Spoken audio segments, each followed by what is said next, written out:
Hello and welcome to another edition of the Rossi Report. My name is Joe Rossi. As we know, here in Marshfield, there's a big town meeting coming up on November 17th, and with me today are two very special guests. With me is Marshfield Public Schools Superintendent Dr. Scott Borstel and Marshfield Public Schools Director of Business and Finance, Tom Miller. Welcome to the show. Thank you. Thanks for coming today. As we know, and as you guys have been working very hard on, there's a new school building committee and a new school in the works here in Marshfield. And today you brought with you a presentation to show us on that and how that is going in the schools and where we're going. So let's get right to that, because I know the presentation is very comprehensive, which is great, and we appreciate you guys being able to come here and show that with us. Hey, thank you for having us this evening. It's nice to be here. The Marshall High School Building Committee is working very hard. As you know, it's a committee of 15 people that was appointed by the school committee on January 25th of this year. And at this point in time, we have chosen a model school. We have chosen the Whitman-Hanson design or the Norwood design. And as we're going to show you this evening, we'll share with you the interior, exterior, and give you a lot of information. Great. All right. Well, let's get into the presentation then.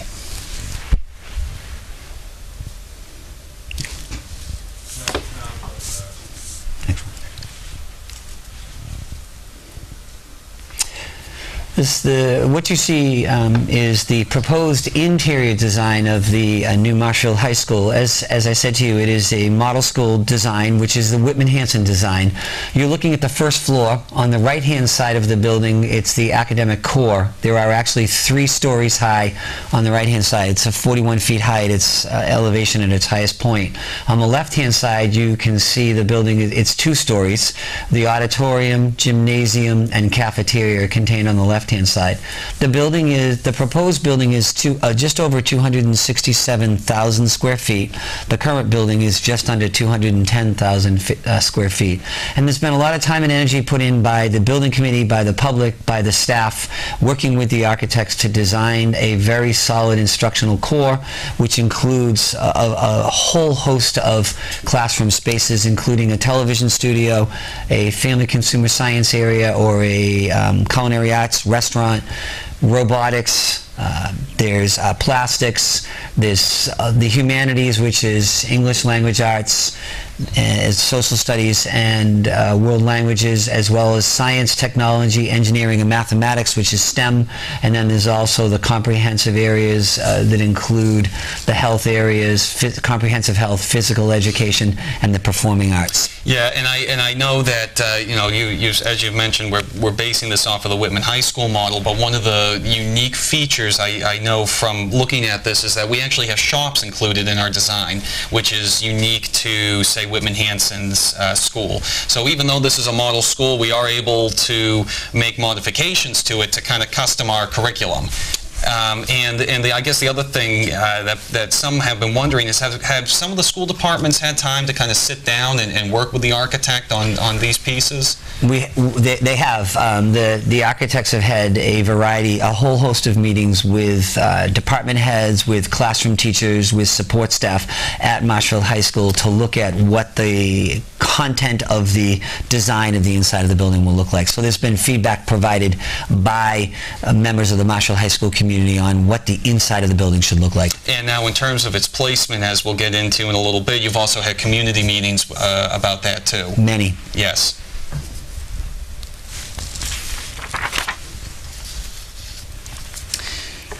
What you're looking at here is as you just alluded to, this is the proposed site plan. The entire site itself is about 88 acres, and the area that's actually being improved in the green areas represents about 80 acres. You can see on the left-hand side, the new school is located in the very back. And Joe, as you talked about, we had probably 3 or 4 public forums in which we provided opportunities for the community to come in. The abutters that were behind the school had some concerns with how far back the original plan had the the proposed school. So we work with the architect to mitigate those concerns and have moved the school forward. In front of the school, you see a stadium. It is a multi-purpose stadium which will be used not just for football but for lacrosse, rugby, soccer, field hockey. It is proposed to be a synthetic surface, as well as if you look at above the school, you can see the community track. The plan is to move that from a 6-lane to an 8-lane track and do a synthetic field inside of that track as well. And then the other green areas that you see are additional fields. It is actually a gain of 1 field.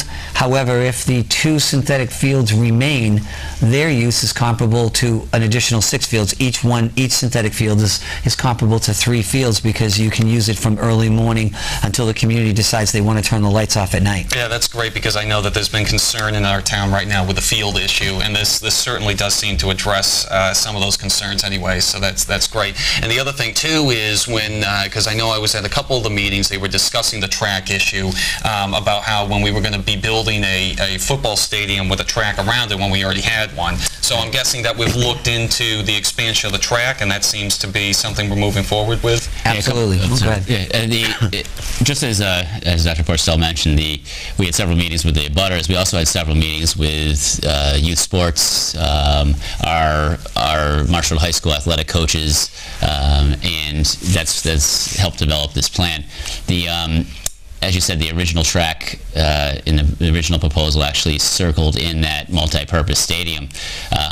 As we moved along, it actually became much more feasible to remove any track in the stadium that's right adjacent to the building for aesthetics, and it also allowed us to bring the stadium even further down to allow a straight view of the main entrance to the actual high school, which would be in that the upper right-hand corner there. That little the jutting out is actually the library and the main entrance. Yeah, because I know, again, in one of these meetings, the aesthetics of the building are actually pretty intense. In fact, something that you would want to look at as you approach the building. So that is an important feature. It's placed very well aesthetically as you come across Forest Street. Yeah. This is an example of what the architects are continually working on. We're referring to this as a half-sculptured piece of clay. The architects continue to work on the outside design. We know that it will have a Victorian flair, much like a number of our architectural buildings in the community. So what this is really just to show you what the materials of the building will be. It is a green building. It is very low maintenance on its outside, and it will look similar to this, but the architects are continuing to do design work to improve it. Well, the benefit of the model school is that the design and the actual the layout that we saw of the interior is pretty standard, with the ability to adapt it to Marshfield for this comprehensive, for the boat building and such. The one piece on the exterior that is really that you can define and make specific to the community is that front area. So that initial 2-story piece in front of the 3-story piece with the tower, the architects have worked long and hard to come up with a design that fits not only the site and try to integrate it with the 2 buildings that are already there, but also come up with something that shows you that maybe a partial iconic image for the town. And that's what the tower represents. It actually gives you a good straight shot to view the main entrance in the building. So as you're pulling up from Forest Street up the roadway into the school, you'll be led right to the main entrance with that tower. Just the same shot in the evening. There won't be that many lights on. Exactly. But it is aesthetically pleasing to look at it in the nighttime fully lit. But it does point to the fact that this building is, I believe, as Scott mentioned, is that it's a very efficient building. Energy efficiency is certainly a trademark of the Whitman-Hanson High School. Yeah, you know, when I was in high school, I took a tour of the Whitman-Hanson building, and as you'll see in the slides later, the pictures of the interior, and to that point where, you know, everything in there is automated. automated. All the lights turn off when you're not in the hallways, and this is, I mean, this is just a great example of, you know, this building being, you know, energy efficient. Absolutely. And being able to be low maintenance, which is an increasing concern in towns all across the country as we move forward in, you know, in a green world. Right. There's been a lot of discussion about what the building committee voted 15-0, which was a unanimous vote to propose the model school at the town meeting, and we looked at the addition renovation as new versus the model school, and we used the data from the 2008 master plan in order to compare oranges to oranges. So the 2008 plan was put side by side with the model school, and they were made to be equal to each other. So all the outside site work became comparable, so that when we looked at them, we could look at them side by side and make sure that we were indeed comparing them appropriately. What we found when we compared the two of them, and we used what we've been calling all along as the free test, fiscally responsible and educationally appropriate. When we looked at the two side by side, we realized that the ad reno required an additional 10,000 square feet, that the model school allowed for spaces in excess of some of the guidelines. The ad reno exceeded guidelines by 40,000 square feet, which meant that almost 50,000 square feet of the addition renovation would not be reimbursable by the MSBA. And we also found that if we were to do an addition renovation from a fiscally responsible standpoint, that the reimbursement rate would be at least 1.3% less than what the reimbursement rate would be on the model school. And when we put them side by side, although they were almost comparable in price to build, the reimbursement, the town's share was approximately $6 million more to do an ad reno. When we looked at it from an educationally appropriate standpoint, it was a no-brainer. The impact to do ad reno, you have kids in the building still. It takes a year longer than to do a model school. When you open it up, you don't know what's going to be there.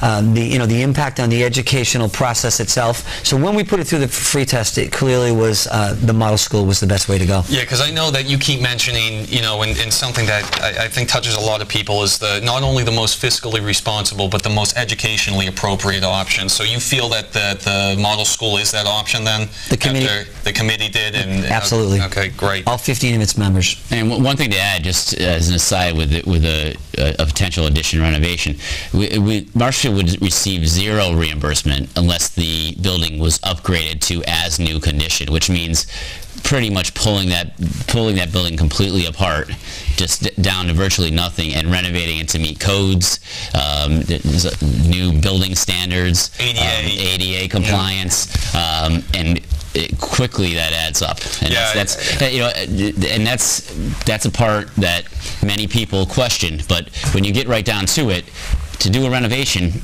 it costs a thorough renovation where Marshfield would receive the potential reimbursement from the state. That only happens if it's completely renovated as new. Yeah, because I know, knowing building codes now, ADA is aggressive. I mean, and in that building, the existing building, there really was none at the time. And from when that building was built to the codes now is pretty crazy. In order to go through and try, like you mentioned, Tom, trying to go through and renovate it up to those standards. Because as soon as you touch one thing, you've got to start touching everything. Yeah. And the list on the ADA non-compliance issues in that building is long. Building systems, the current building is not sprinklered. It would have to be sprinklered. Not every classroom, but a large majority of those classes, there's tiny classrooms. There's 600 square foot classrooms that would have to be expanded. It would be a tremendous amount of work. So this is the bottom line, and everybody likes to know the bottom line. Everybody's been asking the bottom line. The Marshfield High School Building Committee has worked very hard to not put numbers out that we don't know to be true. We said that back in April. So we were hesitant in putting numbers out until we had them. We did put the first set of numbers out in the middle of October, and we have been saying all along that they're preliminary. We met with the MSBA this morning, and at this point in time, we believe that the numbers that we are presenting will be the numbers that will be presented at town meeting on November 17th. We also, on November 3rd, we have said we will have those numbers available to the public for the joint meeting. The bottom line for what we're looking at for the current project appropriation, what we'll be going to the town to look at is $101,438,839. What's not included in that is the $2.52 million that was appropriated at town meeting. So the real project, total project, is $103,958,839. You take the $2.52 million out that was already appropriated under the tax levy at the special town meeting in April, and the total becomes $101,438,839. And you can see when you look at the screen the different things that comprise that number of $101,438. And this is the first official unveiling of the actual numbers that we met with the MSBA this morning. So this is up to date as we know them, and now we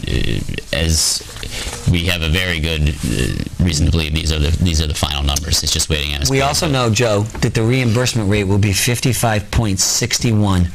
Which was higher than originally Well, thought? we knew we were going to be 47 for the base. Okay. We knew we would get an additional 5 for being a model school. Okay. That took us to 52. Then we were hoping we'd get an additional 2 for being green, and we did. That brought us to 54. And then you could get up to a maximum of 2 points for maintenance, and we received 1.61, taking us up to 55.61%. And what that means is there are certain parts of this project that are not reimbursable, which is the next slide, and I don't know if you want to transition to that, but so there are certain, if you look at this slide, there are certain things that we know are non-reimbursable. So when you look at that $101,438,839, we know that $15,439,866 of it is not reimbursable. Now, is that included in that final number, that on the unreimbursable? It is. It's included in the $101,438,839. What it isn't included in, Joe, is the 55.61% reimbursement rate. That's complete. This $15,439,866, which includes site improvements above 8% of the school structure, some tile abatement of asbestos tiling in the high school. Once it's demoed, it has to be abated because it's no longer encapsulated. Legal fees, moving in miscellaneous expenses, some technology and furnishings that are not covered by MSBA, and then the stadium, the community tract, irrigation for fields, and the wastewater treatment plant upgrade, the PV system, and then some detailed design work that's excluded. So it's $15,439,866 of that 101 that is not reimbursable by the town, or by the MSBA. Now, when we talk about reimbursements, and let's go back one slide and just look at the numbers that we had for the 101 number. When we look at that slide, questions come up. Okay, the 55.61% reimbursement rate. Does the state reimburse? Because there's been a lot of talk about this money won't be in the government. They'll cut this, that, the other thing.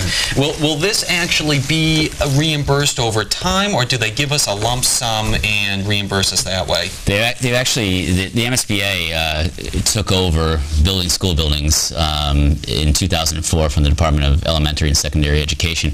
The Department of Ed previously had communities borrow the whole amount of the project. So if this building was being built in year 2000, for example, Marshfield would have had to borrow $100 million. Much like they did with the middle school. Exactly. Furnace Brook. And in fact, Furnace Brook Martinson project is a good example.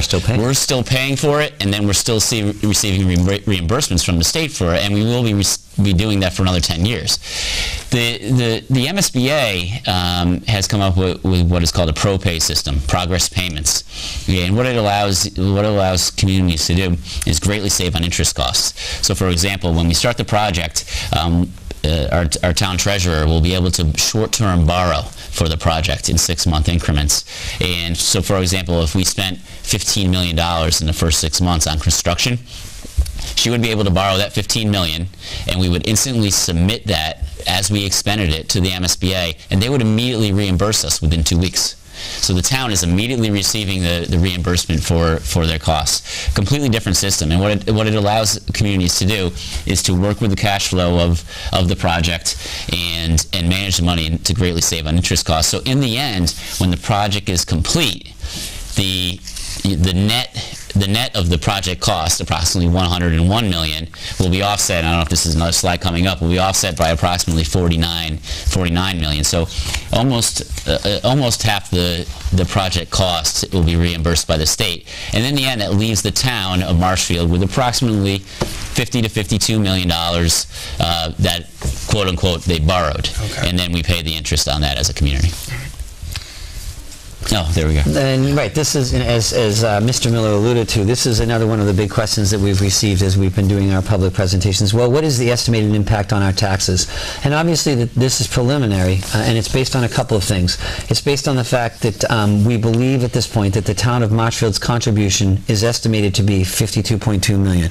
So at town meeting, at this point, it's projected that the cost to the taxpayers of Marshfield would be $52.2 million of that 101.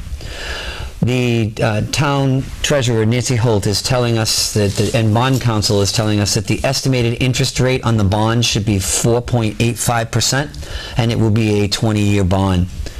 There is no impact on the current year's taxes. We know that to be true. There will be minimal impact on the FY 213 through 215 taxes. The average single-family home in Marshfield is assessed at $383,000 right now. And to those folks in the FY 2013 to 2015, on that average 383 single-family home, the impact would be somewhere between $10 to $70 per year. And the $70 is on a far end range, and that actually won't occur. That would be based upon short-term borrowing for the whole project. We also know because that we actually will not be doing the borrowing until July of 2015. So that's when the impact from the building of the project will take place, which is sometime after July of 2015. And we know that in year one, based on 4.85 as an estimated interest rate on a 20-year bond, borrowing $52.2 million, it's projected that the first year's tax for the 383 average single-family home will be approximately $456 in the first year. We also know through talking to Nancy Hout that every year from there on in down through 20, that will decrease. So in the final year of that 20-year bond at 4.85 estimated, the 20th year would be estimated at $242. So it starts at $456 on the average home and finishes in the 20th year at $242.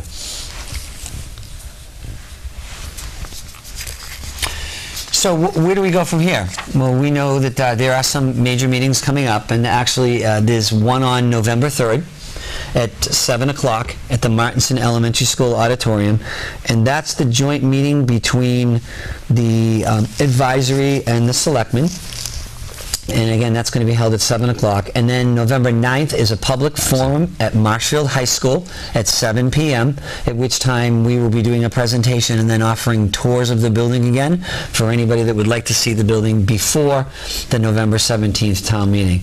And then the MSBA meets on November 16th to hopefully approve the Marshfield project. And then on November 17th, which is a Thursday night at 7 o'clock at Marshfield High School or Furnace Brook, the moderator told us at the special town meeting on Monday night that both facilities will be open and available for people to go to. It is the special town meeting. If it passes the special town meeting with a 2/3 or better vote, it will go to a ballot vote for a Proposition 2.5 debt exclusion on Saturday, November 19th, and that ballot vote will take place between 9 o'clock and 6 o'clock at the Furnace Brook Middle School. And that's very informative. That's good because a lot of people have asked when that's going to happen. Now, two of the things I guess that a lot of people have wanted to know is the long-term impact on doing this project. We talk about there's towns all around us right now who are doing this. Duxbury has just gone through this or going through it now. Pembroke, Hanover, these major towns that surround us. East Bridgewater, Whitman, Hanson, obviously, many years ago. What does that mean for us here in Marshfield? Does this obviously, from what it sounds like after talking about this project, it sounds like Marshfield becomes a more attractive community and a great place for people to come to. But also, what's the implications for, say, property values? I'd say if you talk to any realtor in town, they know how much a school affects affects your property values and home sales. You know, what a sort of a way to phrase it is that, you know, if you have a average home in Marshfield at $383,000 and you go to sell it right now, after the vote on the 17th or 19th, you may see a little bump up, but if there's with a positive vote, but if with a no vote, there's potential there that there could be a dramatic impact on property values. The other thing that's really important is that we were notified on Tuesday afternoon at 2 o'clock by the New England Association of Schools and Colleges that they were recommending that our status move from warning to probation, which is the lowest level you can have and still be accredited. And that's our current school system. That's correct. That's our high school. That's Marshfield High School, and they did that based solely on the conditions of the facilities. They noted both curriculum and community resources, but the areas in curriculum that they noted, with the exception of one, the other 18 areas in curriculum were all around the impact that the facility has on our ability to deliver curriculum. So not the curriculum, but the building's ability to facilitate. That report is posted on our school website, and the public has access to it. And you know, one of the reporters from the Patriot Ledger asked me yesterday, well, how did I feel about that? And I said to him, you know what, as the instructional leader in Marshfield, I'm a product of the Marshfield schools. Like you, I graduated from that high school. I have a daughter that's a freshman there. I live in town. I'm not proud that we're on probation, and it's not the, you know, somebody else said to me, well, that ought to help your cause in getting a new school. Well, that's not the way we want to do it. We want to get the new school because the community believes it's the right thing to do. However, if this project doesn't pass on the 17th and 19th, then we are going to be faced with some difficult questions as a community on what we're going to do about that high school, because we only have 2.5 years to do something to improve the facilities. So that they take us out of the probation status. I mean, we could lose accreditation if we don't do something to Marshfield High School. Yeah, and then that will impact where our kids go to college. Yeah, and I was just going to mention that you know, for me going to a school recently, I can tell you that the accreditation system, while it doesn't shut a school down, it definitely affects where students can go off to. Because if you've got a pool of students applying to a school or college, and that one person in that pool doesn't come from an accredited high school, then you know, the implications there are obvious that becomes an issue. Absolutely. Well, I'd like to thank both of you for coming in today. This has been very informative, and it's almost breaking that we get these numbers that you guys just came in with. You're first. So that's been great. So thank you everyone for tuning into the Rossi Report. Look for our upcoming shows where we'll have hopefully Sheriff Joe McDonald and County Commissioner Tony O'Brien. Thanks for tuning in, and we'll see you again soon.